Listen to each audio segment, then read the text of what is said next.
पौष मास के कृष्ण पक्ष की एकादशी, जिसको कहा गया है सफला एकादशी।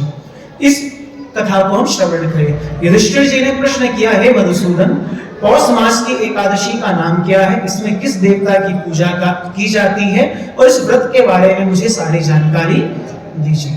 तो भगवान यहाँ पर इस कथा के बारे में बताते हैं कि पौष मास के कृष्ण पक्ष की एकादशी की क्या कथा है। कहते हैं चंपावती नगरी में एक महिष्मान नाम का एक राजा रहा करता था। उस राजा के कितने 4 पुत्र थे।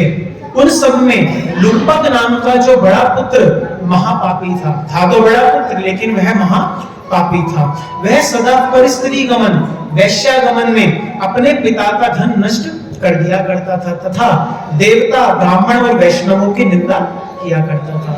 जब राजा को अपने बड़े पुत्र के ऐसे कुकर्मों का ज्ञान हुआ तो उसने उसे राज्य से निकाल दिया। तब लुम्पक विचार करने लगा कि अब मैं कहां जाऊं और क्या करूं। अंत में उसने चोरी करने का निश्चय किया। वह दिन को वन में रहता और रात को अपने पिता की नगरी में चोरी तथा अन्य कुकर्म करने के लिए जाया करता। वह वन में रहकर पशु आदि को मारकर भी खा लेता। राज्य कर्मचारी उसको इन कुकर्मों के कारण पकड़कर कि भी राजा के भय से छोड़ देते, क्योंकि था तो भैया राजा का एक पुत्र। तो जितने भी वहां सैनिक थे पकड़ते, देखते राजा के पुत्र ने काम किया, क्या करेंगे, तो वो सैनिक भी उसको छोड़ दिया करते। कहते उसी वन में एक अत्यंत प्राचीन विशाल पीपल का एक वृक्ष था।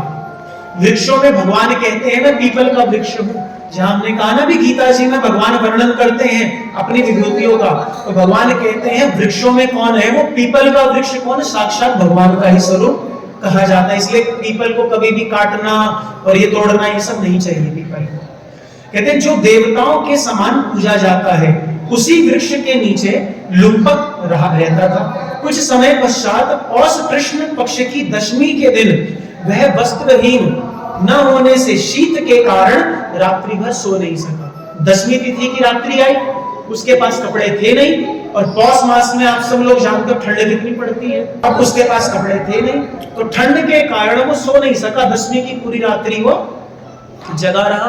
कहते उसके हाथ पैर अकड़ गए। वह रात्रि उसने बड़ी कठिनाई से व्यतीत करी और सूर्योदय होने पर भी मूर्छित पड़ा रहा। कहते मध्याह्न के समय जब सूर्य की थोड़ी सी गर्मी आई, हल्का फुल्के सूर्य देवता उत्पन्न हुए, तब उसकी मूर्छा दूर हुई। तो होश में आकर गिरता पड़ता वन में भोजन की तलाश में गया, परंतु व्यथा के कारण जीव को मारने में असमर्थ था। अब आज उसमें इतनी भी ताकत नहीं थी कि किसी जानवर को मार के खा ले। कहते इस कारण वृक्षों से गिरे फलों को बिनकर उसने वृक्षों के नीचे अपने आ गया जहां पर रहता था। उस समय तक सूर्य भगवान अस्त होने वाले थे, मतलब संध्या काल का समय आ गया, एकादशी तिथि का। अतः उसने उन फलों को पीपल के वृक्ष के नीचे लाकर रख दिया और रोकर कहने लगा, भगवान यह सब फल आपको ही मैं अर्पण करता हूं, आप इन्हीं से तृप्त हो जाइए। कहते उस रात्रि को दुख के कारण उसको पूरी रात्रि में नींद भी नहीं आई।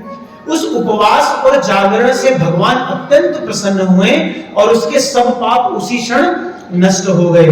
दूसरे दिन प्रातः समय एक अति सुंदर घोड़ा अनेक सुंदर वस्तुओं से सजा हुआ उसके सामने आकर के खड़ा हो गया, और उसी समय आकाशवाणी हुई, हे राजपुत्र, श्री नारायण की कृपा से तेरे सब पाप नष्ट हो गए हैं। अब तू अपने पिता के राज्य में जाकर उस राज्य को प्राप्त कर।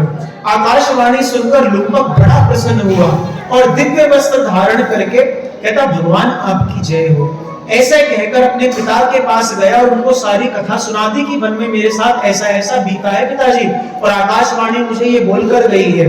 कथा सुनकर उसके पिता ने बड़ी प्रसन्नता से उसे समस्त राज्य का भार सौंप करके वन को प्रस्थान किया। अब लुम्पक शास्त्र के अनुसार राज्य का पालन करने लगा। उसके स्त्री पुत्र सभी नारायण भगवान के परम भक्त हो गए तथा वृद्ध होने पर भी वह अपने पुत्र को राज्य का कार्य सौंपकर तपस्या करने के लिए वन में चला गया, और अंत में उसको क्या वैकुंठ की प्राप्ति हुई। अतः जो मनुष्य भक्ति पूर्वक उस एकादशी का पालन करता है, सफला एकादशी का व्रत रखता है, उनको अंत में मुक्ति प्राप्त होती है। कहते हैं इस सफला एकादशी के महात्म्य को पढ़ने से और सुनने से कहते हैं मनुष्य को अश्वमेध यज्ञ की फल की प्राप्ति होती है। तो बोलिए श्री सफला एकादशी की